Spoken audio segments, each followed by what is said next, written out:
Hello everyone, this is Jim Johnstone, and I'm welcoming you to Goal Setting for Success. I've worked in business for 40 years in a variety of positions in manufacturing and development and new product introduction. I've helped Applied Materials set up their leadership development program in the Austin, Texas plant. And the last 4 years I've been doing my own consulting, coaching new managers and new executives and helping companies improve their quality management system. I'm the chair of the Austin section of the American Society for Quality, and I originally produced this webinar for them, but I'm glad to share it with you here on YouTube. The objectives today are to teach you how to identify and set goals for your business or your personal life, how to set up a system to help you monitor your progress towards those goals, and then help you decide what to do after you achieve or you fail to achieve your goals. John Norcross at the University of Scranton in Scranton, Pennsylvania, United States of America, studies people who make New Year's resolutions.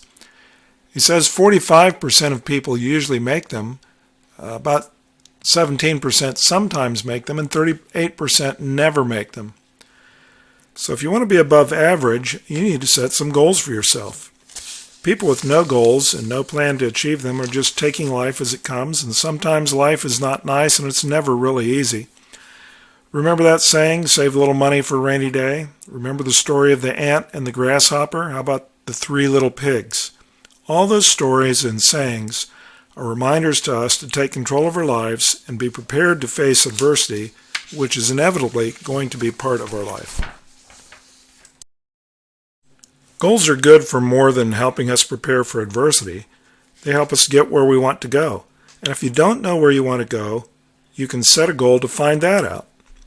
Setting goals lets us control our life because instead of just taking life one day at a time and accepting the outcome, we choose the outcome we want and then work to make that happen, and that gives us more control. Achieving our goals requires hard work and dedication. Keeping your goal in mind helps you persevere through the work necessary to achieve the goal. Once you have set goals for yourself, you have focus and clarity of purpose. That helps you make quick decisions on how to spend your time and helps you avoid distractions so you become more productive. Earl Nightingale was one of the foremost motivational speakers in the late 40s and early 50s. He said that people with goals succeed because they know where they're going. Let me tell you a story about a person I coached. M's philosophy was, if I work hard and I have a good boss, my career will take care of itself. She had repeatedly done this, but was not making the progress that she thought she should. She had a mentor who coached her on how she did her job, but not how to set goals for herself. It took one mentoring session with me to discover the problem and get her working on a solution. Her first step was to believe that goal setting was important if she wanted to take control of her career. This wasn't easy for her. She had experienced some success because of hard work without any other plan. But she knew that she had to change to break through to the executive ranks. And after some thought, she realized that setting specific goals and developing a plan to achieve them would give her the focus she needed to become an executive. She started with setting a goal for the executive position that she wanted, and then she worked backwards step by step until she knew what she had to do to achieve her goal. She took control of her career and started making things happen on her own timetable. Today, she's Vice President of Operations at a high-tech company. Kevin No is a blogger and the author of Let's Do This, a book on motivation. He says if you don't make the time to work on creating the life that you want, you're going to spend a lot of time dealing with a life you don't want. Now at this point, you're thinking to yourself, hey, look, I set goals. Why don't I achieve them? Well, there's a lot of reasons why people don't achieve their goals. You need to set realistic goals, things you can actually do. I'm not going to be a quarterback in the Super Bowl. I'm not even going to be a quarterback on a high school football team. That would be unrealistic for me at my age. I shouldn't be setting goals that are important to other people. I need to set goals that are important to me. It's my life. I should write that script. I need to be careful not to set negative goals. An example of a negative goal is, I'm going to stop smoking. The problem with setting a negative goal is any time that you pick up a cigarette and smoke it after you said, I'm going to stop, you've broken the goal. You've broken your pledge. So think about, I'm going to reduce the amount I'm going to smoke. That's a more positive goal. Make sure you understand the time it's going to take you to complete your goal. If you're thinking about a behavior change, those can take 3 to 6 months before they become habits. Make sure that you review the progress that you're making towards your goal at periodic intervals. Don't set too many goals. 3 to 5 goals is quite a lot of goals to achieve in any year, especially if they're major goals. Having too many goals causes you to lose focus, and then you get spread a little too thin, and you don't realize all the opportunities that you have to achieve your goals. So focus on a few goals, achieve those, and then you can set new goals for yourself. Make sure that you're setting goals that you really believe in, things that are important to you, your value system, and your priorities. Believe in those goals and believe in yourself. Believe that you can achieve those goals. That is going to help you be a success when it comes to achieving goals. Let's go over the golden rules for goal setting. The first rule is very simple. Only set goals for yourself that are a high priority for you. It's unlikely you'll work very long or very hard on something that is not a high priority. For example, if I said, I'm going to lose 10 pounds of body weight by June 1st, that's really not a good goal for me. When I visualize that, I don't really see the payback. It doesn't tap into my passions. I'd probably be more motivated if I reframe that goal into something like, I want to be physically fit enough to hike up to the top of Pikes Peak and take lots of beautiful pictures on the way. When I think of my goal that way, I'm motivated to achieve it. Setting goals that align with your values can also produce some desirable side effects, such as losing weight. The second rule is to set specific goals. We call these SMART goals. Be very clear about what you want to accomplish. Make sure the goal has some kind of objective measure to it. And goals should be achievable, but not too easy. If it's trivial, don't bother setting goals. Just put it down on your to-do list and get her done. Try to raise the bar when setting goals. Goals should be relevant to you and to your values, not something somebody else wants for you. Live out your own life script, not someone else's. You need to have a target date in mind for achieving the goal. Make sure your date is reasonable and fits the amount of work you need to do to achieve the goal. The third rule is to write your goals down. Writing goals down makes them real and makes you more committed to them. You can check your written goals to make sure they meet the SMART criteria, and you can go back to them when you lose focus, and that'll help you get back on track. Write your goal statement positively. For example, a negative goal would be, I'll stop being late to meetings. A better way to write that might be, I'll arrive at my meetings on time more often. Even better still, I'll arrive at meetings on time every week this quarter. Once you've written your goals down, put them in visible places so they remind you of where you're headed. The fourth rule is to start with the end in mind and work yourself backwards through all the steps that got you to the goal. Are you going to need any help? If so, from whom? What skills do you need to sharpen up on to be successful? What other resources do you need? Have you got any key milestones in mind? How will you know you're on the road to success? What alternatives do you have in case you're not making the progress you want? Here's a little bit more data from John Norcross. He studies people who make New Year's resolutions. He found out that most behavior changes require 3 to 6 months before they become permanent. You know that most people give up on their New Year's resolutions after only 3 months? Some don't even last as long as a week or 2 weeks. How can they ever expect to achieve their goal if they give up so soon? You need to be persistent if you're going to change your life, and you need to be persistent to hit your goals. So the 5th rule is, you guessed it, stick with it. Don't give up. It takes focused action and activity to achieve your goals. It may be monotonous at first, but keep your eye on the prize to stay motivated. Creating a positive mental image of yourself successfully achieving the goal is very important to staying motivated. Jill Koenig, the goal guru, started her first company at the age of 25 with less than $100. By the age of 30, she was a self-made millionaire and her company was generating $25 million in revenue worldwide. She says if a goal is worth having, it's worth blocking out the time in your day-to-day life necessary to achieve it. We need to have a rhythm or a routine to working on our goals. Here's a tool I like to use to keep track of my progress. I have a 1-page weekly status report that helps me focus on my goals, what I'm doing to achieve them, and what I need to do next. Up in the upper left corner is a reminder of what my goals are. Below that, I list what I got done in the past week. It doesn't have to be everything I did, but should include the significant tasks and any milestones that I hit.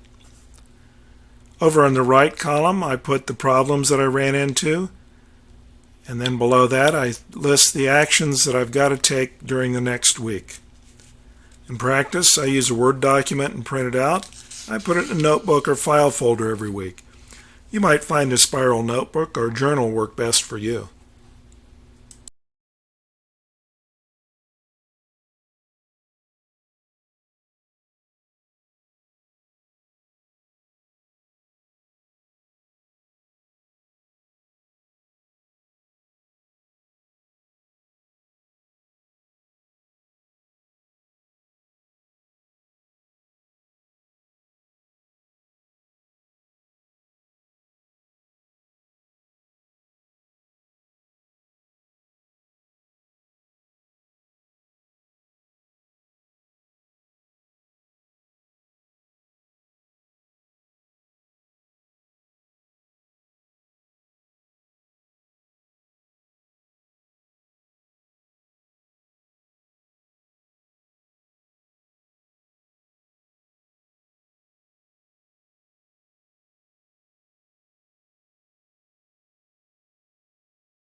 Let's talk for a minute about trying to achieve some more difficult goals.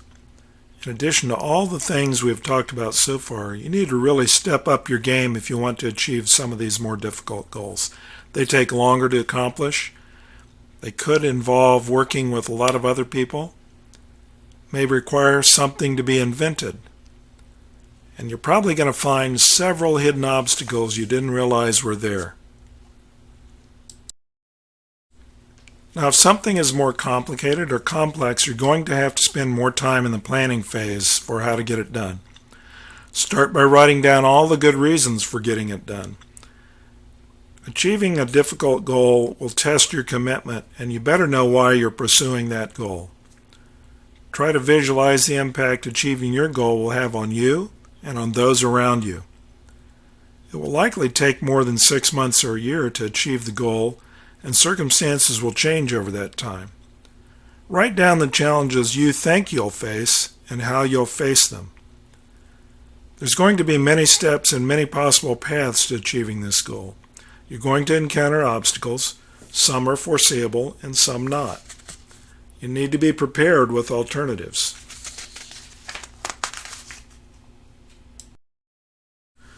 During the time you're working on this goal, it may be difficult for you to stay motivated. The best way to stay motivated is to review the positive consequences of achieving your goal, both for you and to anyone else who's going to benefit. Remember the list of all the reasons this goal is important to you? Now's the time to get it out and review it. Another good way to stay motivated is to look at the progress that you're making. For that reason, it's good to identify sub-goals or milestones and identify the early signs that you're going to successfully achieve your goal. Let me tell you a story about the sports legend Michael Jordan. Michael still holds the NBA record for career average points per regular season game at 30.12. He broke it down this way. The game is divided into 4 quarters. I set a goal to score 8 points per quarter. That's just 1 basket every 3 minutes. I figured I could find some way to score a basket every 3 minutes or so. What about extraordinary goals? An extraordinary goal is something that has tremendous value to you and others, and no one has done it before. It's doable, but it may require a breakthrough in thinking and approach. The first thing you have to do is create the idea for something that is useful or notable but doesn't exist now. This has to be very clear in your mind, as do the benefits if it is achieved.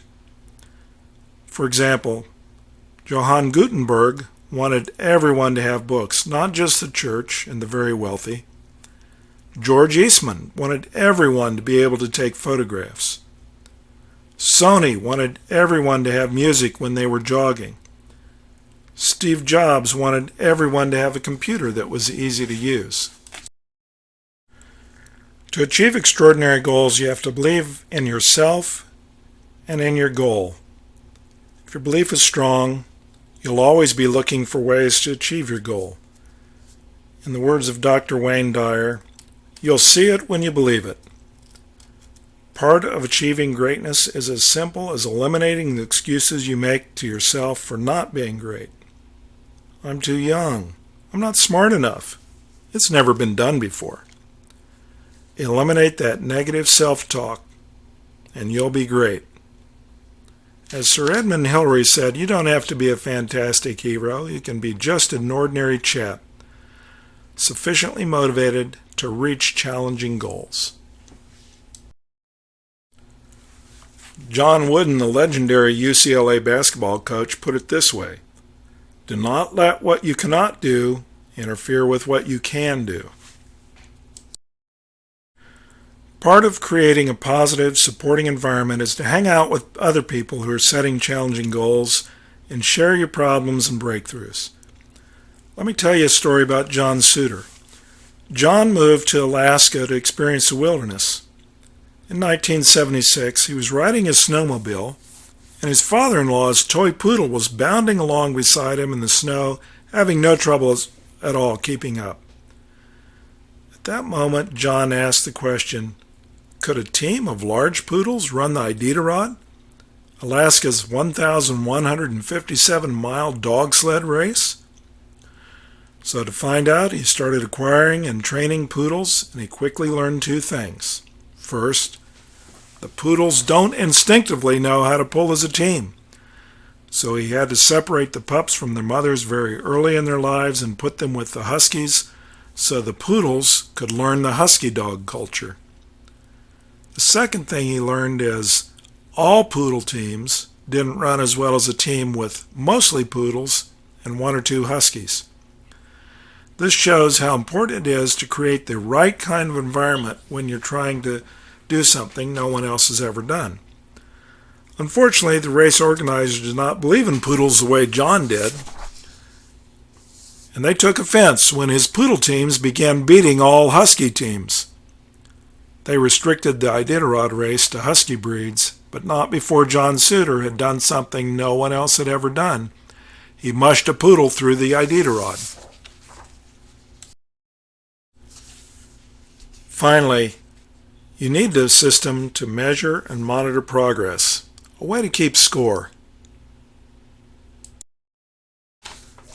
Here's a form that I used through my last 14 years in the corporate world.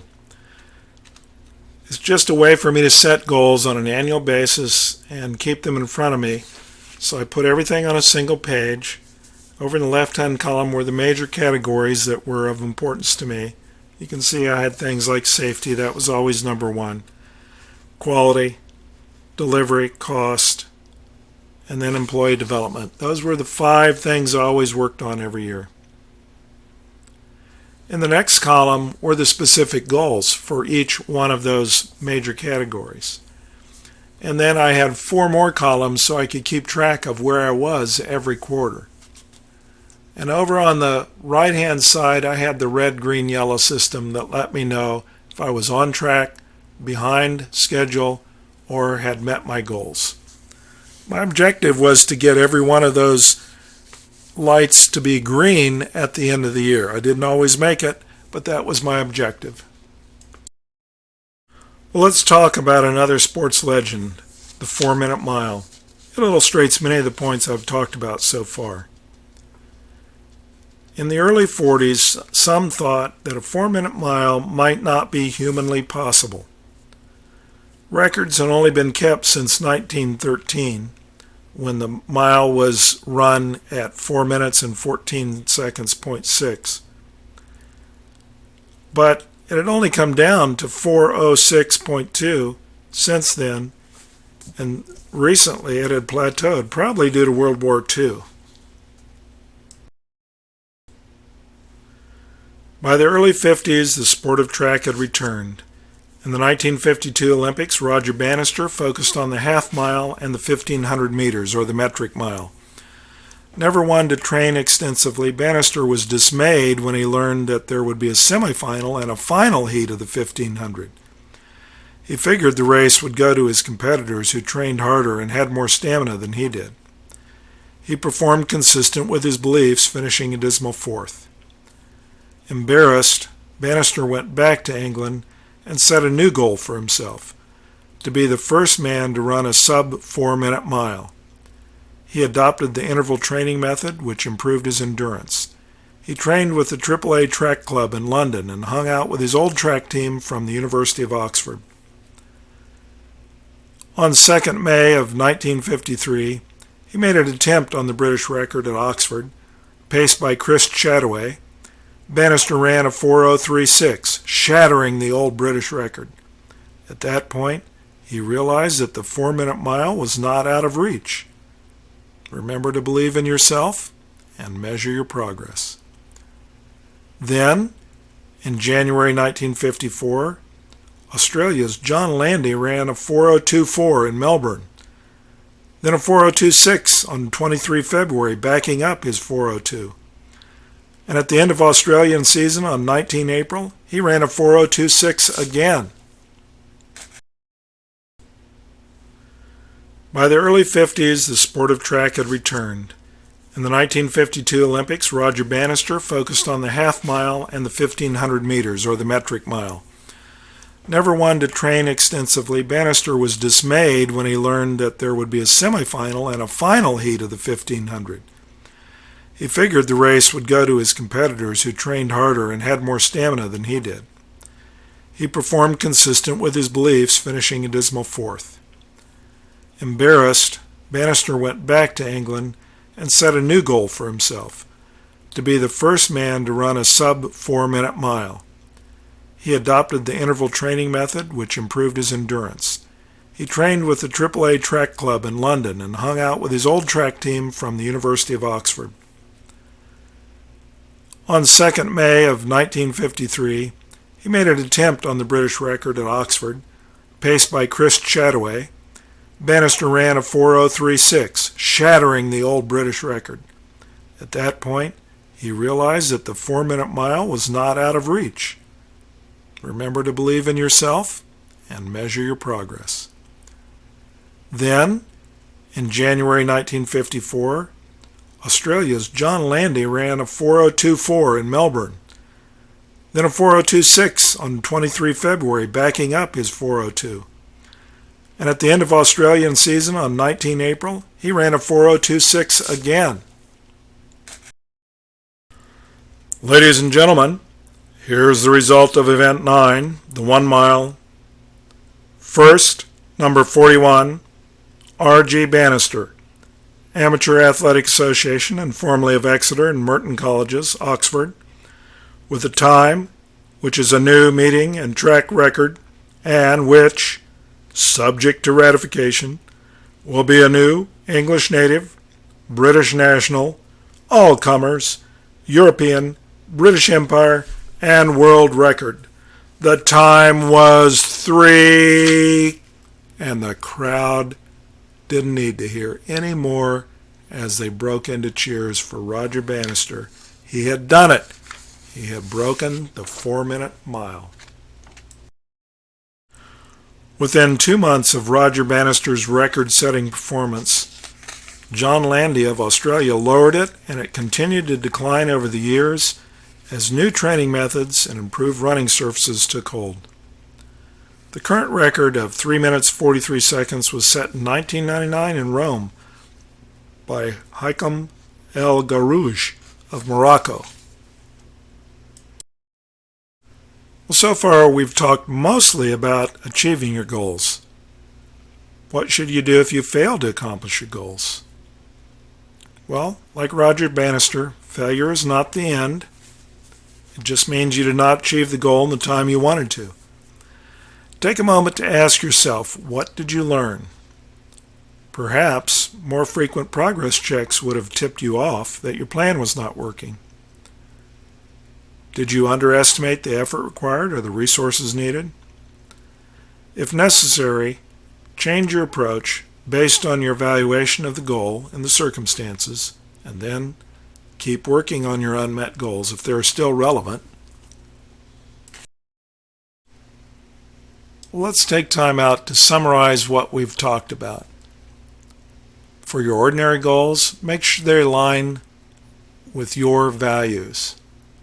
Use their SMART goal-setting technique, write them down. And if they're extremely simple, just put them on your to-do list. If you already know how to do them, no sense making a big plan about it. Just get it done.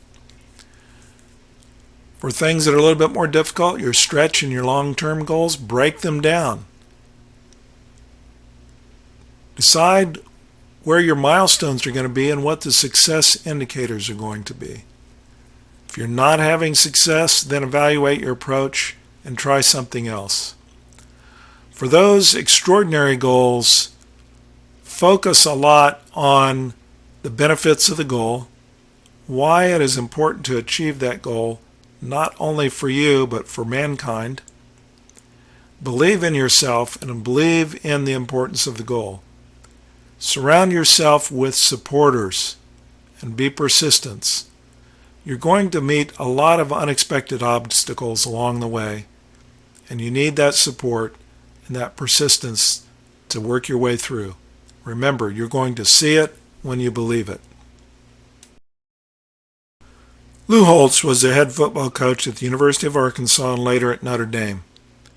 He said if you're bored with life and you don't get up every morning with a burning desire to do things, you just don't have enough goals.